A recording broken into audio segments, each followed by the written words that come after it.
But you know what else we used to do? We used to eat.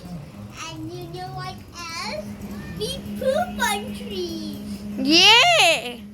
We love it. And we will always do. And you know what else? When we poop and then they use it to make the plant grow. And then once we get the fruit, we eat it. That means we're eating our own food, guys. So that's why I'm a non-vegetarian. And that's why I eat chicken nuggets. Okay?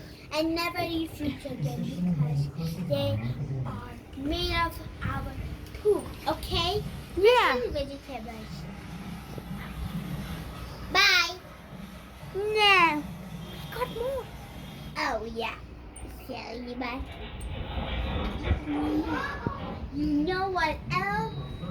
On some fruits, birds will poop in it and then they will in the inside.